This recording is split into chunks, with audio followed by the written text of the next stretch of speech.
Even in the face of truth, the media will question truth and get you to believe 2 + 2 = 5.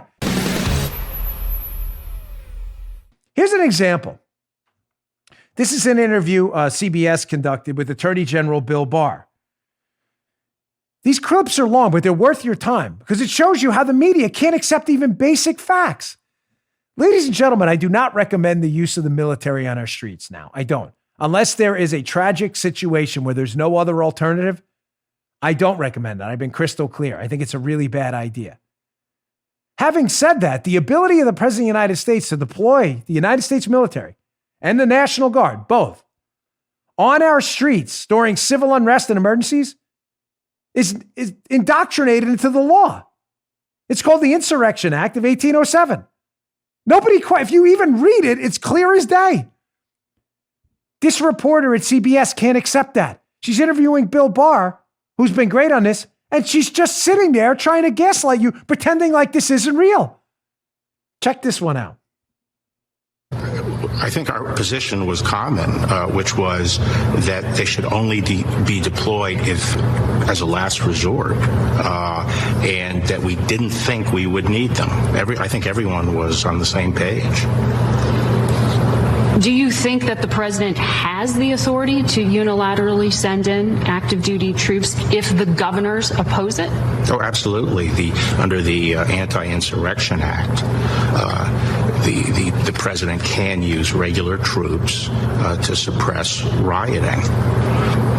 The Confederacy in our country opposed the use of federal troops to restore order and suppress an insurrection. So the federal government sometimes doesn't listen to governors in circumstances. The last time that this has happened was the LA riots in 1992 when the governor of California asked for active duty troops. You're right. Saying your understanding and the law as you interpret it and would support is that the president has the ability to put active duty troops on American streets even if governors object? It's happened numerous times, and the answer to that is yes.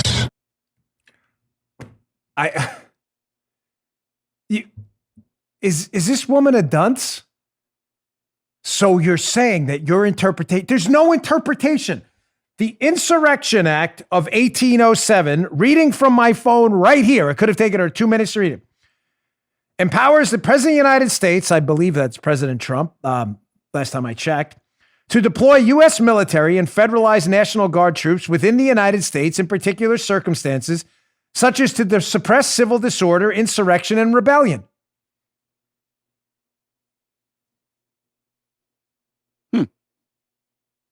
Even the hacks at Wikipedia got that right. Clownopedia. They couldn't get it because you have to quote right from the statute. I don't read anything in there about needing a governor's permission. See, but that's not what the woman is about. The media alleged journalist in this interview. She's trying to paint the image again that Trump is doing something unusual and extra legal and extra constitutional, that he's usurping powers he doesn't have. It's right there. So you're saying your interpretation of it. No, I'm just telling you that's the law. Did you read it? Go to Clownopedia and just read it. Even your lefty Clownopedia people got it right. Again, this is Orwellian.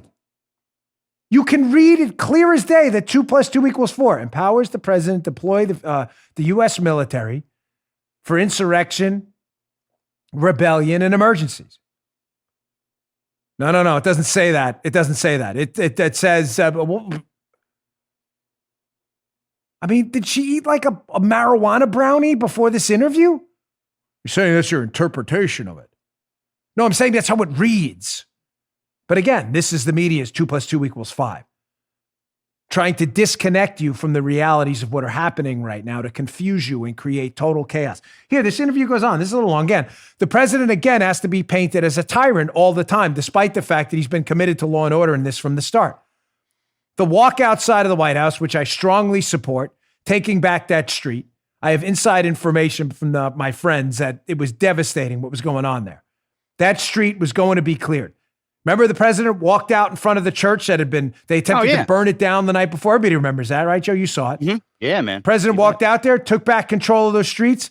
Of course, the media narratives, this was all just done for a photo op.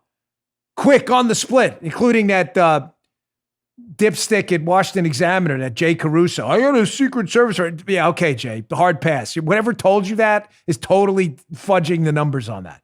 He has no inside story at all. That whole thing had been going on for a while. The walk was totally, he has no idea what an OTR is, by the way, off the record movement. None. They claim to, but they don't. Here's what really happened with that walk outside of the White House and the clearing of the street that had descended into chaos the day before. Here's Barr dismantling the media's stupid narrative. Check this out. 750 officers hurt in the last week. 1/5 of those have been in Washington, D.C. Most of those have been federal officers at Lafayette Park. On Sunday, things reached a crescendo. The officers were pummeled with bricks. Crowbars were used to pry up the pavers at the park, and they were hurled at police. There were fires set in not only St. John's Church, but a historic building at Lafayette was burned down. These were things that looters did. Not looters. These were the violent rioters who were dominated Lafayette Park. But what I'm they asking broke about into is the Treasury on Monday, Department when it was a peaceful protest. Let me get to this, because this has been totally obscured by the media. They broke into the Treasury Department, and they were injuring police. That night, Sunday night, the park police prepared a plan to clear 8th Street and put a larger perimeter around the White House so they could build a more permanent fence on Lafayette. This is something you approved on Sunday night? No. The park police on their own on Sunday night determined this was the proper approach. When I came in Monday, it was clear to me that we did have to increase the perimeter on that side of Lafayette Park and push it out 1 block. That decision was made by me in the morning. It was communicated to all the police agencies, including the Metropolitan Police, at 2 p.m. that day. The effort was to move the perimeter 1 block, and it had to be done when we had enough people in place to achieve that. And that decision, as I say, was communicated to the police at 2 p.m. The operation was run by the park police. Mm-hmm. The park police was facing what they considered to be a very rowdy and non-compliant crowd, and there were projectiles being hurled at the police. And at that point, it was not to respond. On Monday, you're saying there were projectiles. On Monday, yes, they were. As I'm saying, 3 of my colleagues were there. Yeah. They did not see projectiles being thrown. I was there. When I was happened. there. They were thrown. I saw them thrown. Ladies and gentlemen, I have emails, texts, DMs, Facebook messages from probably 10, 20, 30 people who were there as well, who can absolutely assure you that the situation was descending into chaos there. They were asked to leave multiple times, did not comply. But again, the media will tell you, no, my colleagues were there and told you 2 + 2 = 5. Sure. Career agents and law enforcement people who have no political bone to pick at all are telling me the situation was descending into total chaos in Lafayette Park and in front of the White House. But don't worry.